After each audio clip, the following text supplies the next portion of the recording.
स्त्री कभी भी सिंदूर जब लगाती है तो सिंदूर की डब्बी को कहीं रखकर नहीं लगाती, हमेशा याद रखना। जिस नारी सिंदूरे को नीचे रख दिया या सिंदूरे को अलमारी पर रख दिया या सिंदूरे को टेबल पर रख दिया और उसमें से लेके सिंदूर लगा रही है, तो वो नारी, हाँ एक जगह पर सिंदूरा रखा जा सकता है, जब आप सुहागल कर रहे हो, कोई पूजन कर रहे हो, तो आप देवी जी को, गणेश जी को जो सिंदूर चढ़ा रहे हो वो चढ़ा हुआ जमीन पर भी रखा हुआ मांग में धर सकते हो। पर जब आप स्वयं 16 श्रृंगार कर रहे हो उस जगह पर सिंदूरा जमीन पर नहीं रखा जाता। सिंदूरा जमीन पर रखा हो और नारी मांग का सिंदूर भरती हो तो पति को रोग ग्रसित करता ही है, पति रोगीला होता ही है, ये निश्चित है। उसका पति रोगीला जरूर होगा, ये निश्चित है, उसको रोग जरूर घेरेगा, ये पक्का है। स्त्री जब सिंदूरा में, यहां तक शास्त्र प्रमाण देता है कि एक दुल्हन पहली बार जब मांग भरती है और पति उसकी मांग भरता है तो पति के भी हाथ में सिंदूरा पकड़ाया जाता है और पति अपने हाथ से उस मांग को भरता है। पति के हाथ में सिंदूरा पकड़ाया जाता है, वो सिंदूरा साधारण नहीं है।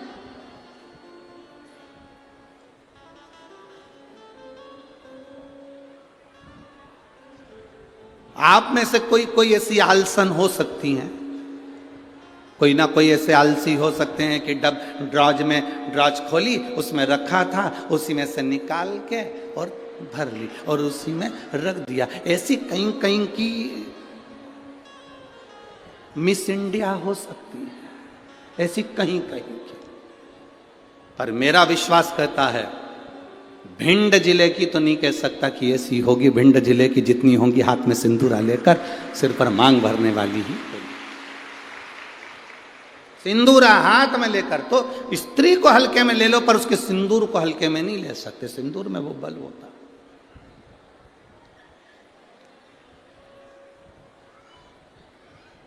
एक कौन सा राक्षस है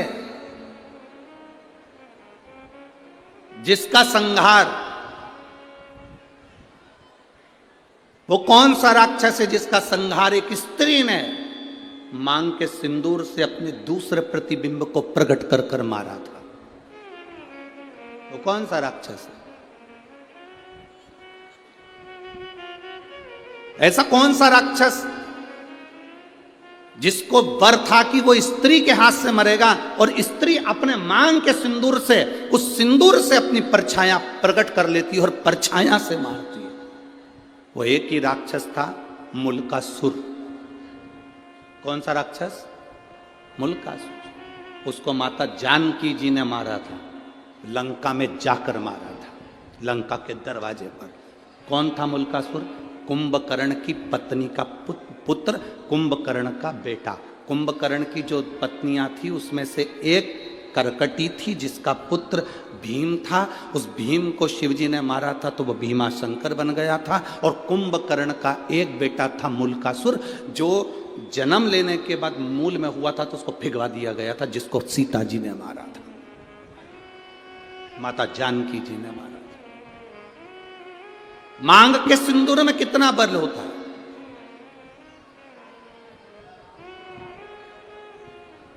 मांग के सिंदूर में कितनी तेजता होती है, कितना बल होता है, ये स्त्री जाने। स्त्री आज के ज़माने में तो ऐसी पेंसिल आ जाती है, वह पेंसिल से ऐसी लाइन लाइन खींच लेती है और पेंसिल से लाइन खींचा और काम खत्म, बस।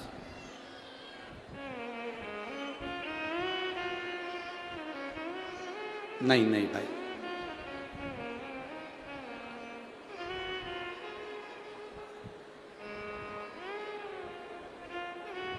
आप में से आप लोगों ने देखा कि नहीं देखा, बड़े बड़े घर के लोग भले मांग भरने में संकोच करें, सिंदूर लगाने में संकोच करें, पर तुम्हारे यहाँ पर कोई काम करने वाली आई हो ना, तुम्हारे यहाँ कोई बर्तन मांजने वाली आई हो, वजन ढोने वाली, ईंट रखने वाली, फावड़ा गेती रखने वाली, रेत भरने वाली, वो काम करने वाली स्त्री को देखना, एक पैसे वाले के यहाँ की नारी भले मांग भरने में संकोच कर सकती है, पर एक गरीब स्त्री कभी मांग भरने में संकोच नहीं करती, वो मांग भर कर चलती।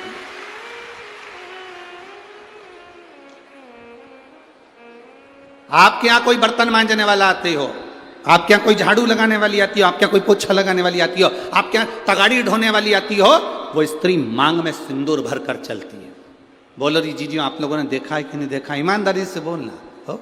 कथा ऐसे नहीं चलती कि महाराज ने बोल दिया तुमने स्वीकार कर लिया, तुम तो दिल से बोलो कि तुमने देखा कि नहीं देखा। भजन ढोने वाली मांग में सिंदूर भर लेगी और मांग में सिंदूर भरकर भजन ढोलेगी।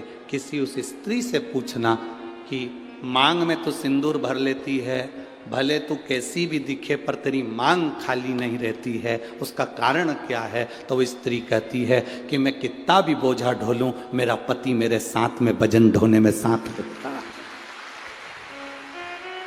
मांग के सिंदूर में वो बल होता है महाराज।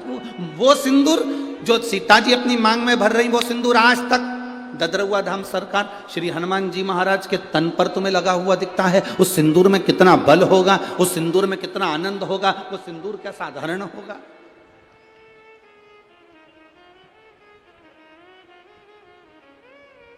उसको पहचानो, उसको जानो।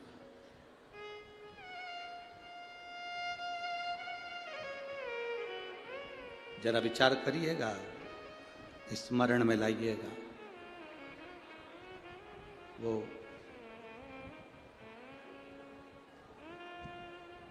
मांग का सिंदूर इतना प्रबल होता है, वो कहे ना, वो मुल्कासुर की वो कथा आती है, आप लोगों ने सुनी तो होगी, हमारे स्मरण में है कि आप लोग सुन के तो रखे होंगे, पर फिर भी आज शिव महापुराण में निकली है तो आप स्मरण करेंगे। कुंभकर्ण का बेटा मुल्कासुर मूल में पैदा हो गया। कुंभकर्ण को मालूम पड़ा मेरा बेटा मूल में पैदा हुआ है। कुंभकर्ण ने दासियों से कहा कर कह दिया इसको जंगल में फेंक दो, ले जाओ इसको और वन में डाल दो, ले जाओ इसको जंगल में फेंको। अब उस बच्चे को ले जाकर जंगल में फेंक दिया। मूल में हुआ था, जंगल में फेंका। जंगल में फेंका, एक मधुमक्खी ने उस बच्चे को देख लिया। मधुमक्खी ने जब बच्चे को देखा कि कोई बच्चा रो रहा है और बिलख रहा है, इसके घर के लोग उसको यहां पटक कर चले गए। मधुमक्खी ने अपने छत्ते को छेदित कर दिया। मधुमक्खी अपने छत्ते को बनाती है, कभी छत्ते को छेदित नहीं करती कि उसमें से शहद नीचे गिरे। कभी छेदित नहीं करती मधुमक्खी अपने छत्ते को, बनाती है छत्ता पर छेदित नहीं करती। छत्ता बनाएगी पर छेदित ना करेगी, छेदित ना करेगी।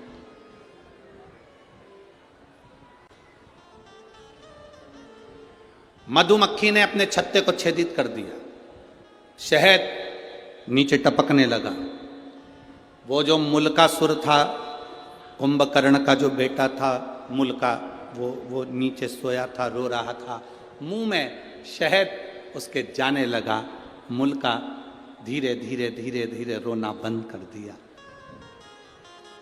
दूसरी मधुमक्खी आ गई, तीसरी मधुमक्खी आ गई। बहुत सारी मधुमक्खियों ने उस बालक को पाल पोस कर बड़ा करा और उसका नाम मुल्का, कुंभकर्ण का बेटा। कुंभकर्ण के दोनों बेटों का चरित्र बड़ा विचित्र है। एक करकटी से पैदा हुआ भीम, जिसको शिव जी ने मारा था तो भीमा शंकर, मेरे भोलेनाथ का 12 ज्योतिर्लिंग में से एक ज्योतिर्लिंग भीमा शंकर बना। और दूसरे नाम पर यह मुल्क, ये मुल्का। अब मुल्का बड़ा हो गया, मधुमक्खियों ने पाल पोस कर बड़ा करा, तो मधुमक्खी कोई माता मानता था, मधुमक्खी कोई पिता मानता था। एक मधुमक्खी से उस मुल्का ने पूछा, मां अब देखो हमारा सनातन धर्म कितनी सुंदर बात कहता है, मानो तो मैं गंगा मां हूं, ना मानो तो बहता पानी। आप अगर एक पाषाण को, एक पत्थर को भी पूज रहे हो तो वो पत्थर भी तुम्हारी नैया पार कर सकता है जिसकी तुम पूजन कर रहे हो। सनातन हिंदू धर्म में है क्या? आपका विश्वास सनातन हिंदू धर्म को मजबूत करता है। शिव महापुराण की कथा क्या देती है? शिव महापुराण की कथा क्या देती है आपको? विश्वास, भरोसा, दृढ़ता। एक पत्र आया है, देखिए।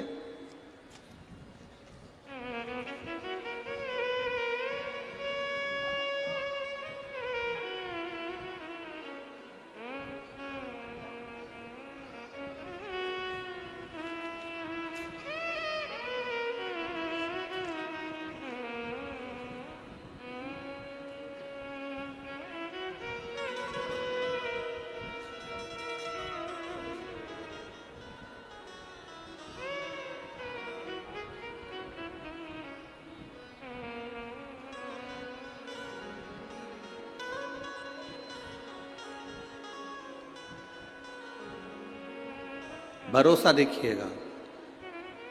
गुरुजी 13 साल से संतान नहीं थी। मैं बाबा का क्या वर्णन करूं गुरुदेव। ये पत्र में हरि सरकार मारुति नंदन महाराज मिश्रा जी के हाथ से भेज रही हूं। जिनने पत्र भेजा है वह हाथ आप ही लेके आए महाराज जी, एक बार हाथ हिला दीजिए। ये पत्र मैंने महाराज जी के हाथ से भेजा है। मैं दिल्ली से लाइव देख रही हूँ इस कथा को। ददरवा धाम सरकार के चरणों को नमन करती हूँ। गुरुदेव, ये पत्र मैं हनुमान हरि सरकार मारुति नंदन महाराज जी मिश्रा जी के माध्यम से भेज रही हूँ। गुरुदेव 13 साल से मेरे यहाँ बच्चे नहीं थे। मैं बाबा का क्या वर्णन करूं। मेरे पति दिल्ली पुलिस में एसआई के पद पर तैनात हैं। मेरा नाम वीर सिंह यादव है, मेरी पत्नी का नाम मंजू यादव है। मैं जिला भिंड के थाना मो तहसील गोहद ग्राम धमूरी, जो ददरवा धाम से मात्र 2 किलोमीटर की दूरी पर स्थित है, वहाँ का रहने वाला। मेरे यहाँ संतान नहीं थी। मैं बाबा को क्या वर्णन करूं गुरुदेव। सब जगह गए, कोई सुख ना मिला। तब शिवजी पर एक लोटा जल चढ़ाना प्रारंभ करा। तब मेरी पत्नी ने मुझसे कहा, तो मैंने मेरी पत्नी से कहा, क्या शंकर जी पे जल चढ़ाने से औलाद हो जाती है, संतान हो जाती है? अगर ऐसा होता तो पूरा विज्ञान फेल हो जाता, पूरा साइंस फेल हो जाता। फिर भी गुरुजी, मेरी पत्नी मुझे रोज पानी का लोटा हाथ में पकड़ाती, मैं शिव जी को चढ़ाता। डॉक्टरों ने तो 13 साल से जांच करी और हर बार यही कहा कि तुम्हारे यहाँ कभी संतान नहीं होगी। मेरी पत्नी और मैं शिव जी को जल चढ़ाकर वहीं बैठकर पी लेते।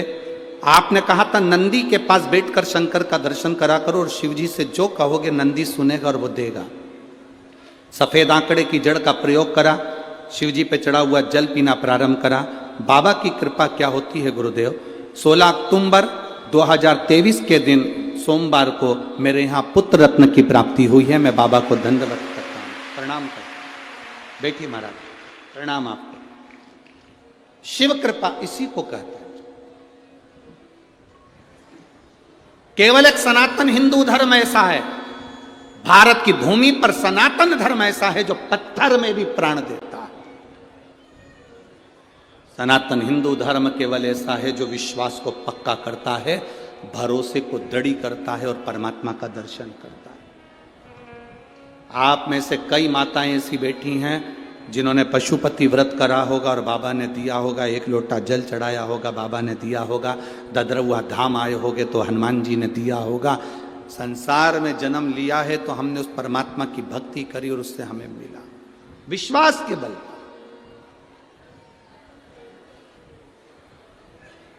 हम तो आपसे मिलते भी नहीं हैं। आप सरकार से पूछ लेना, या पुजारी जी हों, पवन भैया हों, या इस ददरवा धाम के जितने सेवादार हों उनसे पूछना, सियोर वाला महाराज अपना कमरा छोड़कर बाहर तक नहीं निकलता। और जितने गार्ड लगे हों वहाँ पुलिस विभाग के लोग लगे उनसे पूछना, वो महाराज होंगे बहुत सारे आपके यहाँ आते होंगे, मिलते होंगे, जुलते होंगे, हम नहीं मिलते।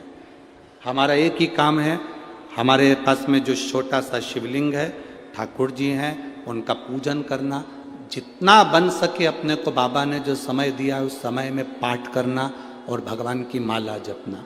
जितनी जप सकते हो उतनी जपो। ये संसार से मिलेंगे तो आप 100, 500, 200 रुपये देकर जाओगे, पर मेरे भोलेनाथ को जपूंगा तो वो मेरी जिंदगी में मेरा हाथ पकड़कर ऊपर पहुंच जाएगा। केवल यही कथा नहीं, आपने पूरे जितनी बार कथा सुनी होगी, हमने एक बात कहा, हम मिलते नहीं है। बोला था कि नहीं बोला था? हम कहीं नहीं मिलते। पीछे के 1-2 दिन होते हैं जिसमें कहीं कोई मिलने वाला होता है तो मिलते, ना मिलते, कमरे से निकलते ही नहीं। और हमारे कमरे में हमारे चाहे गार्ड हों, चाहे आशीष भैया हो, चाहे हमारे ब्राह्मण हो, हमारे कमरे में नहीं आते।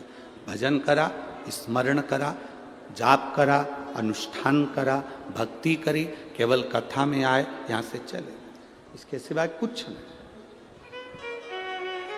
क्यों मिलें आपसे? आप मिलो, श्री हनुमान जी महाराज ददरौआ धाम में बैठे हैं उनसे, आप मिलो, मेरे भोलेनाथ जी मंदिर में बैठे हैं उनसे, आप मिलो भगवान की अविरल भक्ति से। हमसे क्यों मिलना? किस लिए?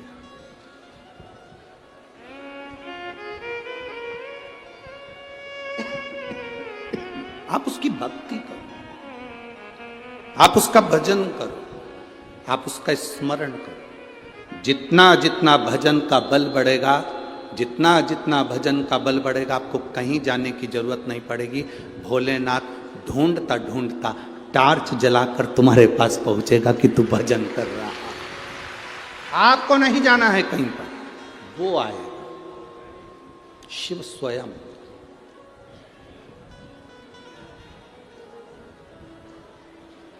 शंभू का मतलब क्या होता है? अपन कहते हैं भोले शंभू। शंभू का मतलब क्या? स्वयं भू। किसी देवता को शंभू नहीं कहा गया, केवल एक देवाधिदेव महादेव जिनको शंभू कहा गया, क्योंकि वो स्वयं भू है, स्वयं प्रकट है, ना कभी जन्म हुआ ना कभी मरता है। वो दुनिया के साथ में आज भी है, कल भी रहेगा। ब्रह्मांड नष्ट भी हो गया तो शिव रहेगा, बाकी का साफ है। स्वयं भू है वो, इसलिए उसको शंभू कहा गया। स्वयं भू शंभू है।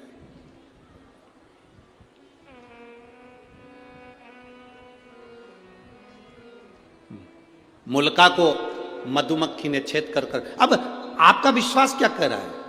क्या एक मधुमक्खी मां बन सकती है? वो भी एक इंसान के बच्चे की, मनुष्य के मानव के बच्चे की? मधुमक्खी से मुल्का ने पूछा, मां, मधुमक्खी से पूछ रहा है, मां मैं किसका भजन करूं? और मधुमक्खियों इकट्ठी हो गई, इकट्ठी होकर झुंड बनाकर दौड़ी। दौड़ते दौड़ते मधुमक्खी एक वृक्ष पर चढ़ गई। वो वृक्ष था बट का वृक्ष। जिस बट के वृक्ष को मुल्का ने देखा तो बट वृक्ष को याद किया मुल्का ने। ये बट वृक्ष ब्रह्मा जी के कटे हुए शीश से प्रकट हुआ है। इसलिए मेरी माँ कह रही है कि इस दिन शनिवार माघ षष्ठी 24 जनवरी की मुल्का ने ब्रह्मा जी का तप करना प्रारंभ करा। इतना घोर तप मुल्का ने करा, बट वृक्ष के नीचे बैठ जो तप करना प्रारंभ करा तो ब्रह्मा जी प्रकट हो गए, ब्रह्मदेव सामने। और ब्रह्मा जी प्रकट होकर बोले, बोल मुल्का तुझे क्या चाहिए? मुल्का ने कहा, मैं मरूं ना, मुझे अमर कर दो, मेरे प्राण ना छूटे, मुझे अमर करा जा। भगवान ने कहा, ये तो कभी नहीं हो सकता मुल्का कि तू अमर होगा। अगर मैं अमर नहीं हो सकता तो फिर क्या मांगू? इतने में मुल्का ने कह दिया, बस अगर मैं अमर नहीं हो सकता, मेरे को मरना ही पड़ेगा, तो मुझे वर दो कि मुझे स्त्री मारे। और मुल्का ने कहा, कोई